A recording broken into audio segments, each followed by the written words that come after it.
Hey guys, back at Roseanne's with Jenn Hoffman, and I'm sure you guys heard this already. Saudi King Abdullah died a couple days ago, and when he died, I tweeted something that I thought was, I actually didn't think it was that clever or whatever, but it got a couple hundred retweets, and then people started going crazy on me, and I thought it was kind of interesting. So what I tweeted was, King Abdullah beheaded citizens, didn't let women drive, had death sentence for gays. This is what's known as a moderate in the Middle East. Now, those are just facts. Women cannot drive in Saudi Arabia. You can get the death penalty for being gay. Now, there's a question to whether they've done that in the last year or so, but you can. Technically, it's on the books. It's on the books, right. And either way, not a good place for the gays.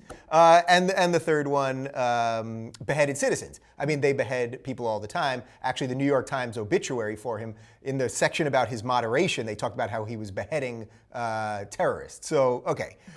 I got a lot of crazy responses on this. Now, I wasn't condemning by any stretch all the people of Saudi Arabia. I want, as a liberal, as Bill Maher always says, as a liberal, I stand up for liberal principles. So I want women to be equal. I want gays to be equal. I don't want beheadings in the street. Sure. Those are pretty simple. Yes. Does that seem radical? Those are not very outrageous, radical things to say about someone. It's not like you said, I'm glad he's dead, comma, he beheaded citizens. You had no real opinion on that whatsoever. You just kind of said, hey, here's some facts about this dude who just died, and like said it. Yeah. And people went crazy. Yeah, so I was getting a ton of responses. By the way, I wasn't saying also that we should do anything about it. I don't know what we should do, as every time we do a story in the Middle East, I always say, I don't know what we should do. Half the time we try to do something and we make it worse. Anyway, so I wanted to roll through a couple of these responses that I got. So here's this first one. Oh, please shut up like you're all so perfect. I thought that was... Yes. Well, the first thing I want to point out, and I know grammar doesn't matter, but the first thing is they used the wrong your. And I was reading through some of these tweets as they were coming into him. The first thing to say, so we don't have to ever get into it again regarding Twitter response people, is that they're all, when they're saying stupid stuff, stupid people. Like, it's always the wrong your, it's always the wrong there. They spell, somebody wrote shut the fuck up to you and they spelled shut wrong. They wrote shit the fuck up, but I don't think they meant it that way. We'll get to that one. So but the spelling stuff I don't want to get too hung up on. I just want to say, that's why I wanted to start it with that by saying before, because I know there's people that are reading this and they're going to write in the comment section, they're going to be like, well, and it's funny, commenters too, like they always fight with each other and go, well, you can't even spell and you're whatever. But that when you get idiotic responses, you always have to realize the source is what I was saying. I'm not, I don't want to get into the grammar of what everyone wrote or anything. And also there might be a language barrier because I did get a lot of people from Saudi Arabia. That's true. But there was people from the US that were writing you back that were spelling like basic words like the wrong. And I'm like, I just want to set the mentality that you're dealing with when people attack something simple you say. So moving forward, we never have to address it again. But so people know that we know that. Yeah, there's idiots out there. By the way, I should note, now that we're talking about spelling, that I actually did make a slight spelling error. I wrote no instead of known. Right. This is what's no as a moderate. So I made a mistake myself. I'm not better. That's what I'm saying. I'm not better. I'm not trying to nitpick somebody for not being. I'm just saying, if you're going to write a terrible response back to someone, like I hope you die. Right. Like, you know. Get it right. Then here was another one. I got a lot of these. This was just fuck you, motherfucker. You know, that's pretty standard. I don't know if you have anything you want to add into that. This one, if you fucking care about women, you will find a lot in other countries who needs all kinds of help. Shit you mouth, you piece of shit. All right, let's forget the spelling thing there. But this is my point about being a liberal. You have to stand up for liberal principles. Yes, women have problems in all kinds of places. I think we should stand up for all of them. But this what doesn't was just make sense one about example. this is, okay, so let's say that this person who wrote that there's women who need help in all sorts of countries, go help them. Well, then who's to say that people in those other countries you want us to help wouldn't say the same thing? They'd go, oh no, you go back to Saudi Arabia and help them. Right. So just the logic there is stupid. Just because you don't want help in your own country and you want to send them off, that would mean don't help anybody in any country is what she's saying, because if it's not welcome, you wouldn't help. Like, that's just the first thing. The second thing is, of course, you want to help everybody. If you want to be helpful, you want to be helpful. I would like women to be equal. I know it's radical and crazy. Here's another one. First, who are you? That's a good question. Who the hell am I? That's a good one. Second, shut up your mouth because you don't know anything. That's a very existential reply. No, I know that one for like 3 hours. I was like, who am I? It got in your head. Here's a good one.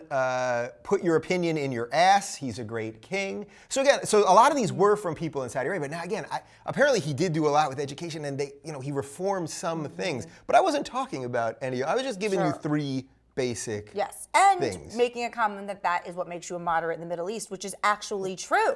Right. That's also true as well. So that's like the ultimate irony, right? Like somebody who is doing these things. Women cannot drive. He was okay with that.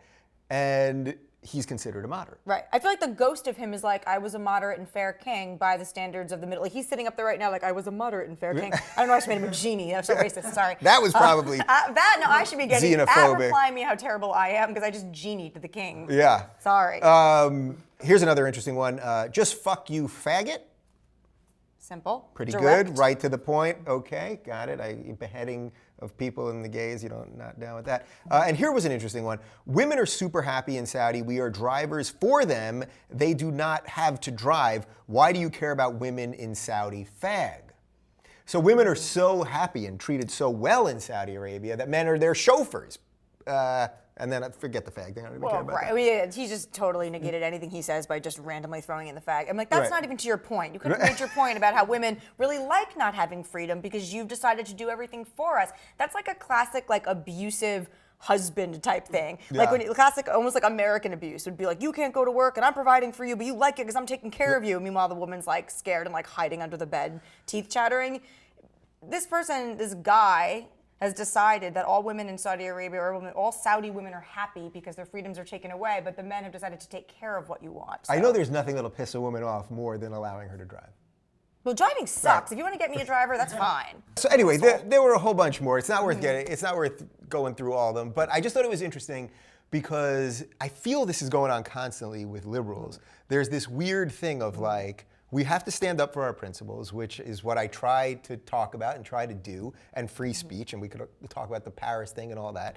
And yet, I'm not saying we should bomb these people. I'm not saying we should do anything, but we should be allowed to talk about it. Of course. And that's conversation is scary because conversation leads to critical thinking. When you get too many people critically thinking about things, that's when change can occur. And a lot of people are really scared of change. So, of course, the first thing they want to do is shut down even having speech about it or thoughts about it. That's why people are so angry and say, like, shut the fuck up, instead of being like, I don't necessarily agree. That's why you're getting such a strong response. Yeah, and by the way, I'm all for these people cursing me off, telling me to go fuck myself and all these things. I think it's great, but I think what's the sad part is that they can't do that to their own government or they'd be killed or beheaded or put in jail or whatever. So I get it. Like they're actually, it's sort of the double-edged sword of this thing. It's like they weirdly have to attack people who are actually trying to help them. It's like being being just born of frustration, maybe, the whole thing. That's like, this is going to be like sound like such a terrible comparison. Have you ever been in a store or a situation where someone's not empowered to help you? Like a bank teller